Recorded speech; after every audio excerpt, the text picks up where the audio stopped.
li jëm nag ci li ñu doon tudd léegi muy fexe ba am ay jumtukaay yoo xam ne bu ñu bayee ba pare dinañ ko mën a denc ba du yàqu wala ñu koy tuur ci mbedd mi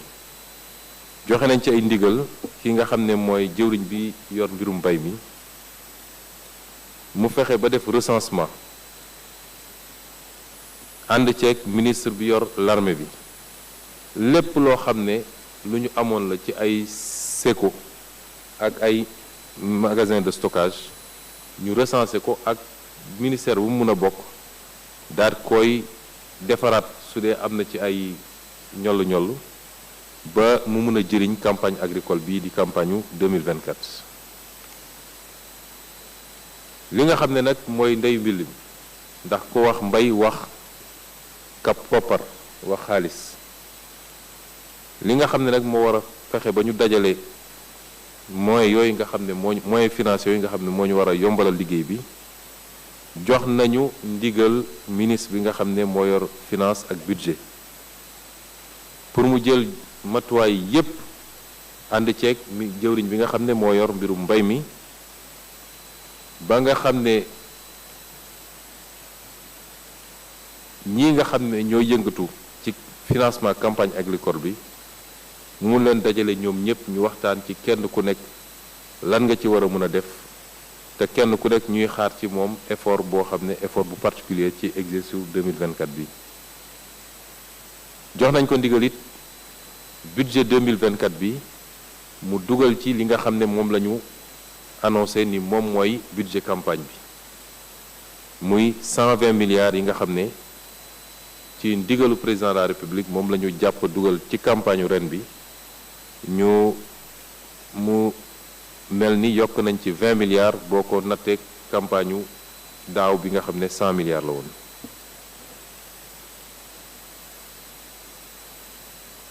ñu jox ko ndigal it mu waxtaan ak li nga xam ne moom la ñu séq ak yeneen réew ci cadre UEMOA muy BCEAO pour que yi fi nit ñi soulever léeg-léeg jafe-jafe yi ñuy am ndax mbay mënuñu ko financer ci anam yu bokk yu niroog yeneen secteurs yi ni ñuy financer industrie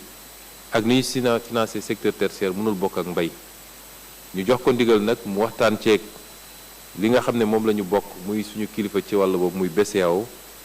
ba ñu xool yan solution lu ñu mën a am ba ñu yombal règle yi nga xam ne moom la ñuy financer mbay mi ànd ak nag yi nga xam ne moo nekk suñu programme ci politique foncière nu ñuy def ba baykat yi mun a moom seen suuf am ci titre foncier am ci bay ba war koo mën a tayle pour ñu lebal leen xaalis bu ñu liggéeyee wax nañ ko it mu lënkaloo ak ministre bi nga xam ne moo yor lépp lu ñuy tuddee économie sociale et solidaire muy xeetu koom-koom boo xam ne la muy jublu du dajale ay bénéfices mais fexe ba li nit ñi di liggéey jëriñ leen balaa muy jëriñ keneen ak leneen ñu ne ko mu ànd ak kooku ñu lënkaloo pour lépp lu jëm ci microfinance mooy ñi nga xam ne banque yu ndaw ndawaan yi di financer la petite économie waaye sax li ñuy tuddee la finance islamique nga xam ne am na ci ay possibilités yu rëy rëy am na ci ay xeetu produits yoo xam ne dañ koo jagleel mbay spécialement mu xool loolu nu ñu koy ñoŋalee ba mun a ñëw yokk liggéey bi ñuy def gën a yombal financement bi parce que su financement amee rek lu bari mun na yomb ci li jëm nag ci moyen logistique mooy jumtukaay yi ak nuñ koy nuñ koy utiliser ba ñëpp mun cee jot jox nañu ndigal jëwriñ bi nga xam ne moo yor mbirum mbay mi pour que li ñuy wax au niveau local mooy ci base bi ci village yi ci communes yi ci département yi ñu gën a def coordination certainement jaare ko ci coopérative yi ba nit ñi mun a dajale moyens yi gën koo mun a utiliser de manière rationnelle ci li jëm nag ci li ñuy wax rendement bi ndax lu ñu war a jàgg jooytu la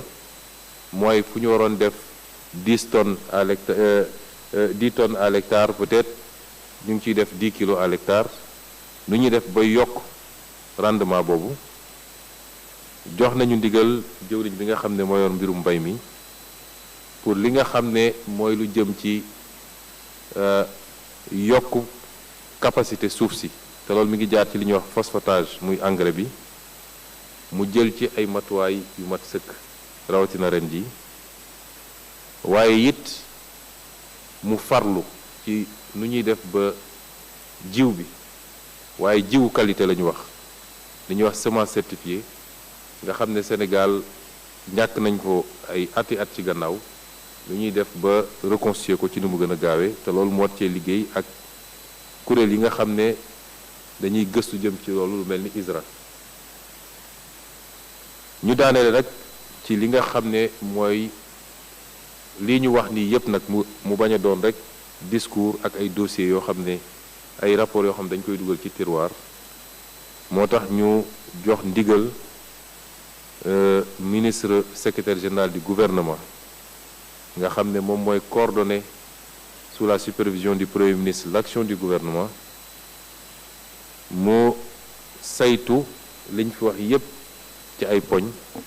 te di ma ci defal rapport régulièrement ñu xam fan lañu toll ci application bi di ko sant it mu lënkaloo ak secrétaire général présidence de la république di naataangoom ci beneen boor bi pour que ñu amal ci anam yu gën a gaaw li nga xam ne mooy conseil supérieur d'orientation agro-sylvo-pastorale muy rendez-vous bu am solo ci wàllu mbay lii mooy tënku ndaje tey bi ñu ngi dellu sant yàlla di gërëm ñépp ci seen teewaay ak seen taxawaay di leen souhaiter un bon retour chez vous asalaamaaleykum wa rahmatullah.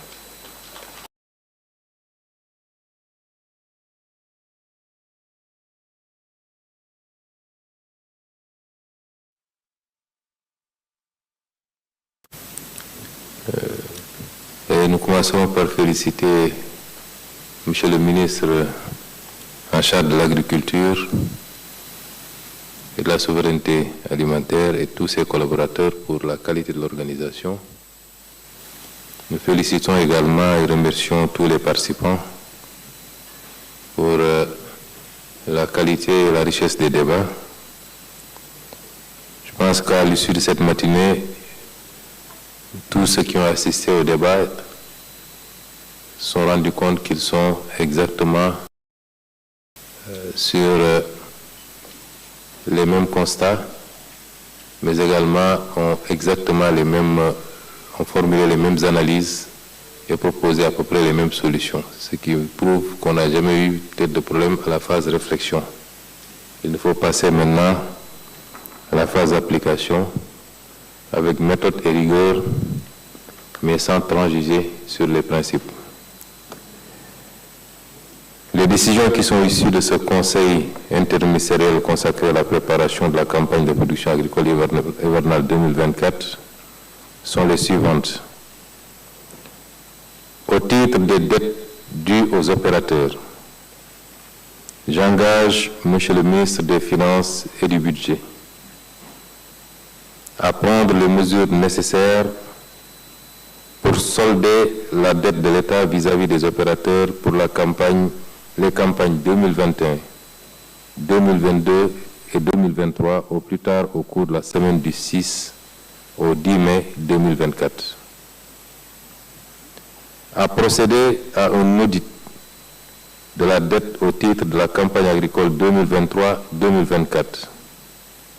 et nous soumettre pour validation un plan d'appurement de la partie de cette dette validée. À organiser des concertations entre, d'une part, les opérateurs et d'autre part, les banques et l'administration fiscale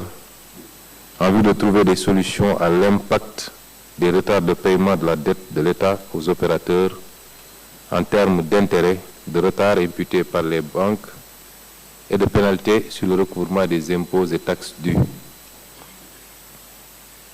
Au titre des fournitures de semences, engrais et produits phytosanitaires, j'engage Monsieur le ministre chargé de l'agriculture à prendre toutes les dispositions requises pour le démarrage effectif de la distribution des intrants en quantité et en qualité dans les plus brefs délais, en accordant une attention toute particulière à l'implication active des coopératives et des sociétés de coopératives. À veiller, en relation avec le ministre des Finances et du Budget, au respect des principes de transparence, d'intégrité, d'économie et d'efficacité dans l'octroi des agréments, en portant une attention particulière à la solvabilité des opérateurs. À renforcer, dans les délais requis, les capacités d'intervention de la direction de la protection des végétaux pour la protection des cultures et des récoltes, à accorder une attention particulière, là aussi, à la lutte contre les oiseaux granivores dans les zones de culture de riz. À assurer, en relation avec le secrétaire d'État aux coopératives et à l'encadrement paysan et le ministre des Forces armées, chacun en ce qui le concerne, la mise en place des intrants dans des conditions de stricte transparence auprès des réels ayants droit, en veillant à identifier et à sanctionner tout détournement d'objectifs. Un accent particulier devra être accordé par les services déconcentrés, DRDR et SDDR, au respect strict des critères de choix des gros producteurs. En relation avec le ministre des Finances et du Budget, à mettre des moyens logistiques à la disposition des directions nationales et des services techniques déconcentrés et à veiller à la disponibilité sur l'ensemble du territoire national des plannings de distribution des intrants, semences et engrais auprès de chaque DRDR. En relation avec le ministre des Télécommunications et du Numérique, et dans le strict respect de la réglementation régissant la protection des données personnelles, à instaurer un identifiant appelé carte d'identité pour chaque producteur bénéficiaire de la subvention de l'État et pour chaque opérateur fournisseur d'intrants agricoles, par la mise en place d'une plateforme de gestion et de suivi en temps réel, assurant une traçabilité complète des subventions agricoles, de la définition des objectifs de campagne jusqu'aux mises à disposition des intrants aux producteurs, en passant par les notifications aux fournisseurs. En relation avec le ministre des Forces armées, à redynamiser dans les plus brefs délais la cellule logistique militaire détachée au sein du ministère de l'Agriculture. Au titre du matériel agricole, j'engage Monsieur le ministre chargé de l'Agriculture à veiller à fixer des conditions et modalités de cession du matériel agricole récemment acquis par l'État, garantissant la stricte transparence, l'équité et l'efficacité aux producteurs réels ayant droit en mettant un dispositif de suivi de leur utilisation aux fins et lieux déclarés. Plus spécifiquement, accélérer la distribution du matériel agricole dans la vallée du fleuve Sénégal. À renforcer la dotation en petits matériels agricoles dans le cadre du programme de mécanisation. À commanditer un audit du programme Intermac et Sismar d'acquisition et de distribution de matériels agricoles, de magasins de stockage, d'intrants agricoles et de chambres frigorifiques. Au titre des commissions de distribution, j'engage Monsieur le ministre chargé de l'Agriculture à diligenter, sécuriser en relation avec le secrétaire d'État aux coopératives et à l'encadrement paysan et le ministre des Forces armées la mise en place des commissions de cession des intrants avec les autorités administratives au plus tard le 13 mai 2024. À mettre en place un dispositif de contrôle du respect des règles fixées pour la distribution des intrants aux ayants droit et identifier toute anomalie en vue de sa correction sans préjudice des mesures à prendre par l'État pour la préservation de ses intérêts. À étudier des modalités de publication de la liste des bénéficiaires des intrants subventionnés. Au titre des infrastructures de stockage, j'engage Monsieur le ministre chargé de l'Agriculture à recenser, en relation avec le ministre des Forces armées, les infrastructures de stockage de semences et d'engrais existantes sous tutelle des différents départements ministériels et à les mettre à disposition pour la campagne agricole. Au titre de la mobilisation des financements, j'engage le ministre des Finances et du Budget à prendre les dispositions appropriées en relation avec le ministre de l'Agriculture pour permettre la mobilisation par les opérateurs des financements appropriés de la campagne de production agricole 2024. À inscrire dans le budget les montants requis pour la subvention de 120 milliards retenus pour la campagne de production agricole 2024. À entreprendre les concertations nécessaires avec l'Association professionnelle des banques et établissements financiers du Sénégal, l'Association professionnelle des systèmes financiers décentralisés, la Banque agricole, la BNDE et les institutions de microfinance en vue de leur implication renforcée dans le financement de la campagne de production agricole 2024. À sensibiliser la BCEAO et le Conseil des ministres de l'Union sur la nécessité d'adapter dans les meilleurs délais possibles la réglementation prudentielle applicable aux banques et établissements financiers ainsi qu'aux institutions de microfinance, aux spécificités du secteur agricole. En relation avec le ministre de la Microfinance et de l'économie sociale et solidaire, à mettre en place les conditions d'une intervention accrue des institutions de microfinance, y compris celles de petite taille, au financement aux campagnes de production, de commercialisation agricole. Au titre des moyens logistiques et de leur mutualisation, j'engage Monsieur le ministre chargé de l'Agriculture à mutualiser les moyens et les interventions des projets et programmes au niveau local par une meilleure coordination et synergie d'action. Au titre des autres problématiques de renforcement des rendements agricoles, j'engage Monsieur le ministre chargé de l'Agriculture à intensifier le programme de phosphatage des sols, à accorder une urgence absolue à la reconstitution dans les meilleurs délais possibles du capital en semences sélectionnées d'arachide sous la direction de l'ISRA. Enfin, au titre du suivi de la mise en œuvre des décisions issues de ce Conseil interministériel, j'engage le ministre secrétaire général du gouvernement à assurer, en rapport avec le ministre chargé de l'Agriculture et les ministres concernés, le suivi de la mise en œuvre des mesures ci-dessus retenues et de m'en faire régulièrement le compte-rendu.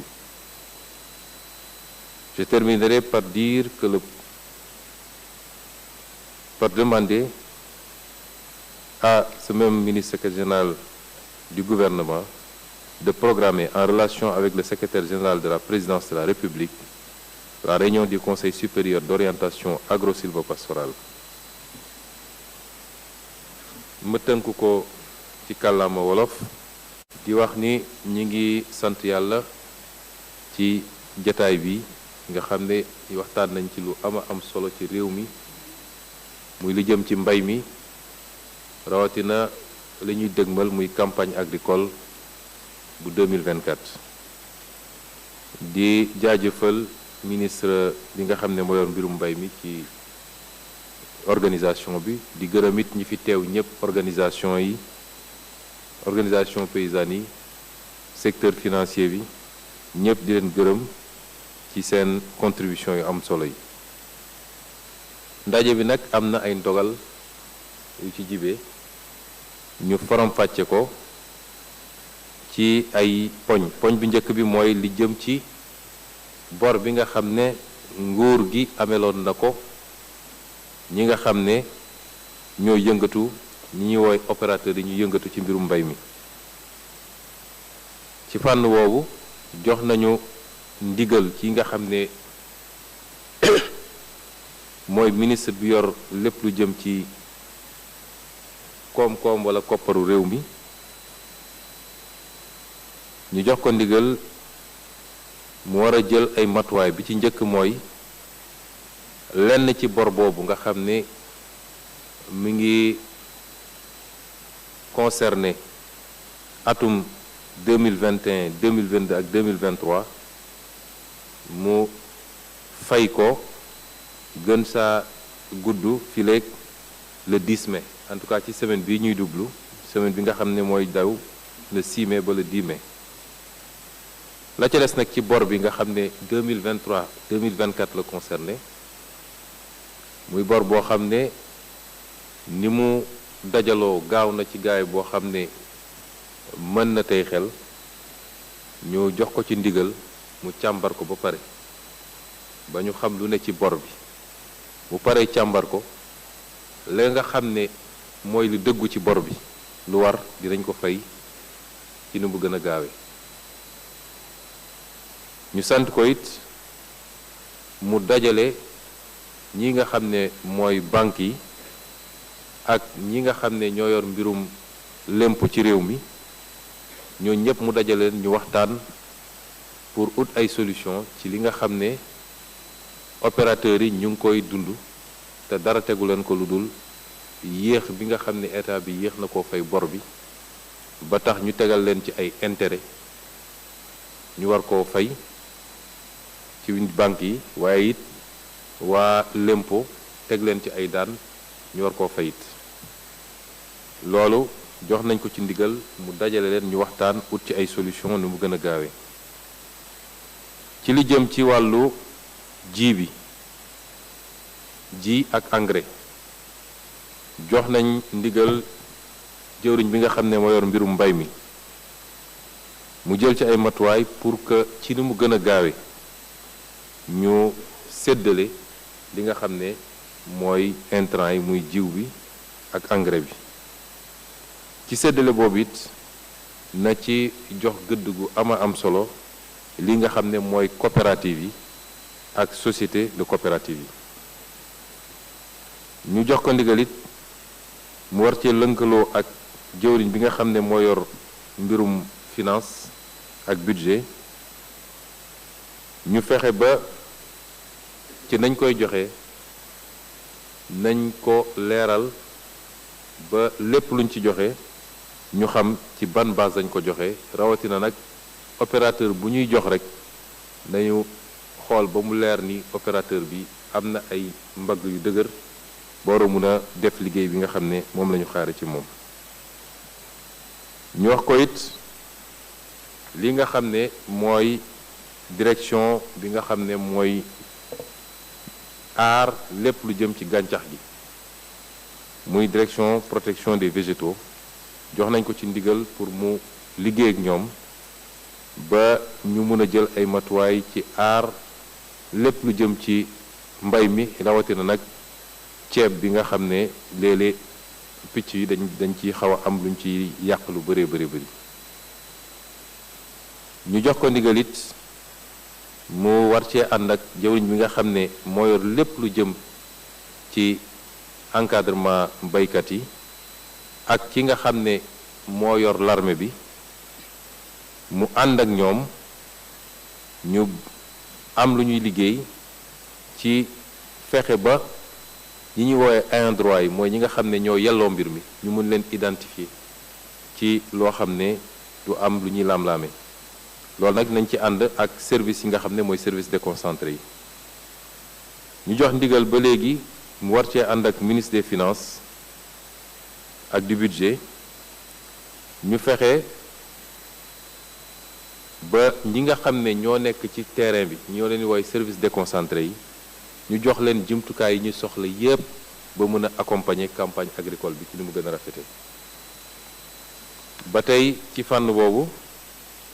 ñu jox ko ndigal mu war cee lënkaloo ak ki nga xam ne moo yor lépp lu jëm ci xarale télécommunication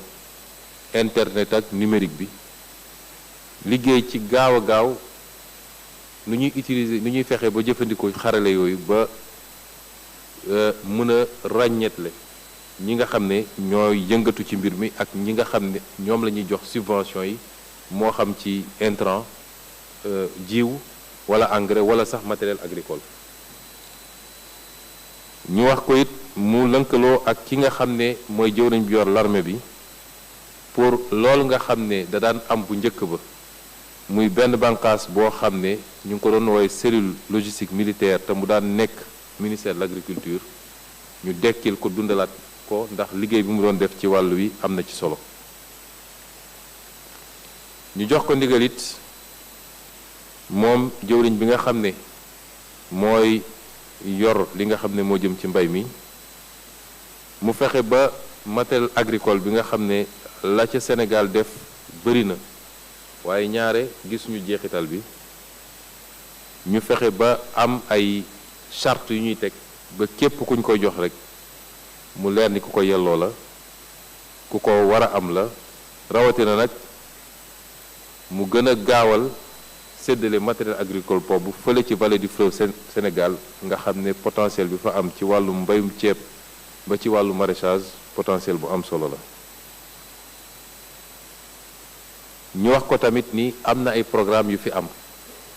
programme yooyu ay milliards et milliards dugg na ci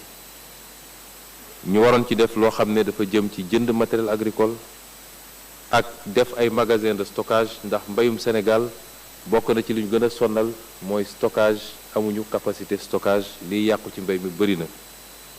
ak li nga xam ne ci wàllu ay chambre froide la ba léegi day dugg ci stockage bi muy programme Intermac ak Sismar jox nañ ko ci ndigal ñu def li ñuy wax audit ci tubaab mooy ñu saytu ko ba xam mbir mi naka lañ ko jëfandikoo ak fan la dugg ci li jëm ci séddale bi ba léegi jox nañ ko ndigal mu ànd ceeg jëwriñ bi nga xam ne moo yor lépp lu jëm ci coopérative ak encadrement paysan ak ki nga xam ne moo yor l'armée bi ñu taxawal ay commission yi nga xam ne ñoom ñooy toppatoo lépp lu jëm ci joxe intrant yi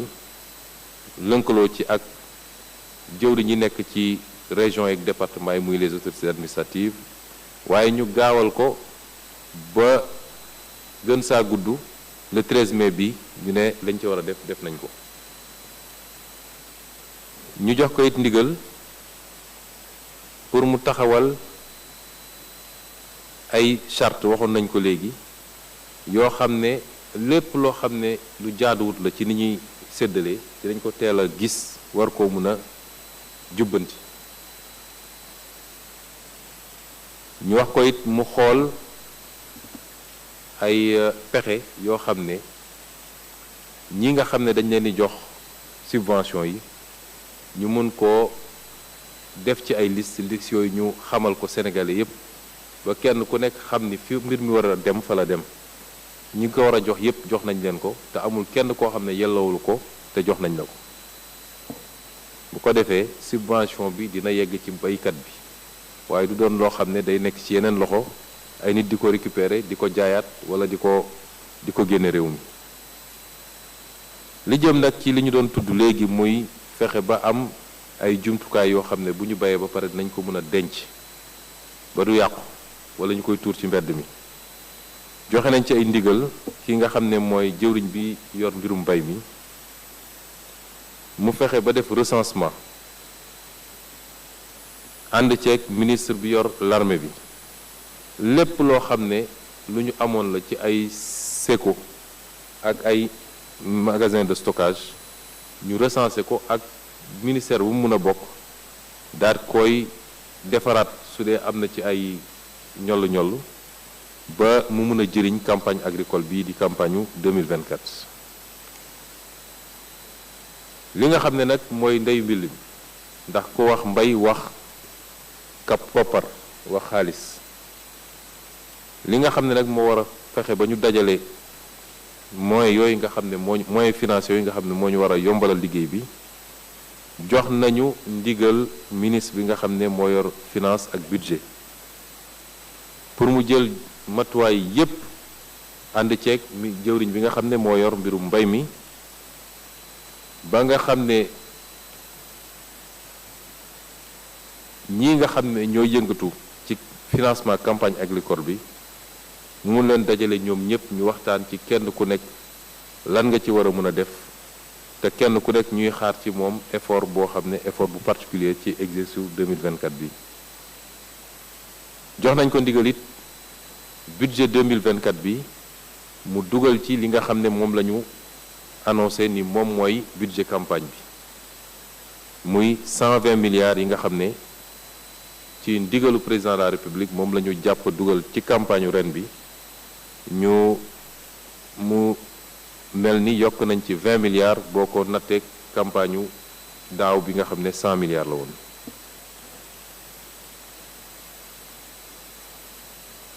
ñu jox ko ndigal it mu waxtaan ak li nga xam ne moom la ñu séq ak yeneen réew ci cadre UEMOA muy BCEAO pour que yi fi nit ñi soulever léeg-léeg jafe-jafe yi ñuy am ndax mbay mënuñu ko financer ci anam yu bokk yu niroog yeneen secteurs yi ni ñuy financer industrie ak ni ñuy financer secteur tertiaire mënul bokk ak mbay ñu jox ko ndigal nag mu waxtaan ceeg li nga xam ne moom la ñu bokk muy suñu kilifa ci wàll boobu muy BCEAO ba ñu xool yan solution la ñu mën a am ba ñu yombal règle yi nga xam ne moom la ñuy financer mbay mi ànd ak nag yi nga xam ne moo nekk suñu programme ci politique foncière nu ñuy def ba baykat yi mun a moom seen suuf am ci titre foncier am ci bay ba war koo mën a tayle pour ñu lebal leen xaalis bu ñu liggéeyee. wax nañ ko it mu lënkaloo ak ministre bi nga xam ne moo yor lépp lu ñuy tuddee économie sociale et solidaire muy xeetu koom-koom boo xam ne la muy jublu du dajale ay bénéfices mais fexe ba li nit ñi di liggéey jëriñ leen balaa muy jëriñ keneen ak leneen ñu ne ko mu ànd ak kooku ñu lënkaloo pour lépp lu jëm ci microfinance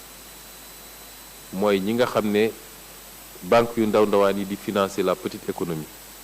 waaye sax li ñuy tuddee la finance islamique nga xam ne am na ci ay possibilités yu rëy rëy am na ci ay xeetu produits yoo xam ne dañ koo jagleel mbay spécialement mu xool loolu nuñ koy ñoŋalee ba mun a ñëw yokk liggéey bi ñuy def gën a yombal financement bi parce que su financement amee rek lu bari mun na yomb ci li jëm nag ci moyen logistique mooy jumtukaay yi ak nuñ koy nuñ koy utiliser ba ñépp mun cee jot jox nañu ndigal jëwriñ bi nga xam ne moo yor mbirum mbay mi pour que li ñuy wax au niveau local mooy ci base bi ci village yi ci communes yi ci département yi ñu gën a def coordination certainement jaare ko ci coopérative yi ba nit ñi mun a dajale moyens yi gën koo mën a utiliser de manière rationnelle ci li jëm nag ci li ñuy wax rendement bi ndax lu ñu war a jàgg joytu la mooy fu ñu waroon def 10 tonnes à l'hectare 10 tonnes à l'hectare peut-être ñu ngi ciy def 10 kilos à l'hectare lu ñuy def ba yokk rendement boobu jox nañu ndigal jëwriñ bi nga xam ne moo yor mbirum mbay mi pour li nga xam ne mooy lu jëm ci yokk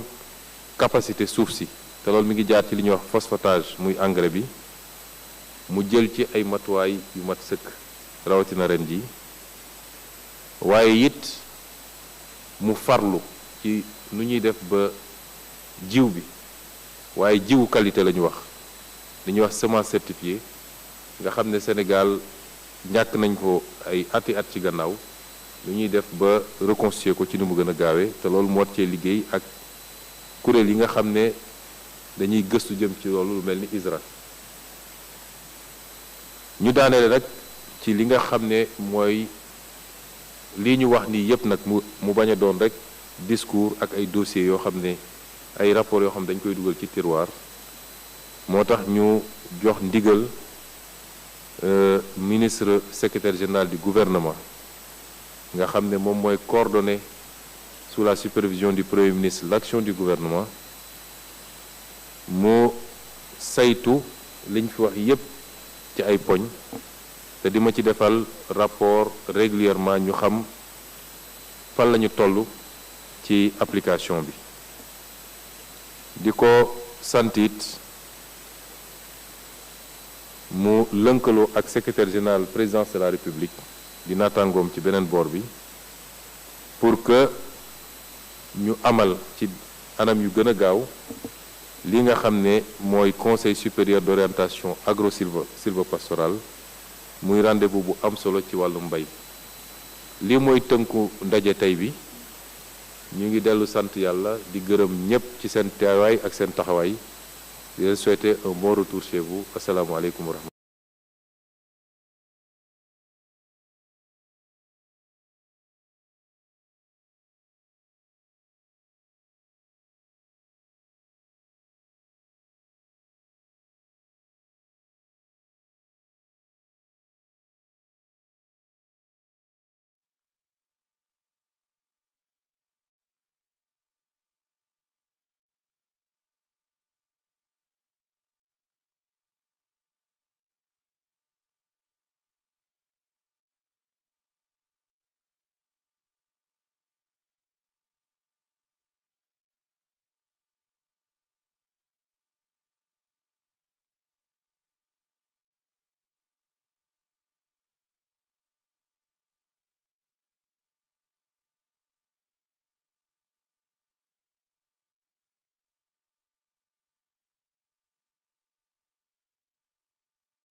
Et nous commençons par féliciter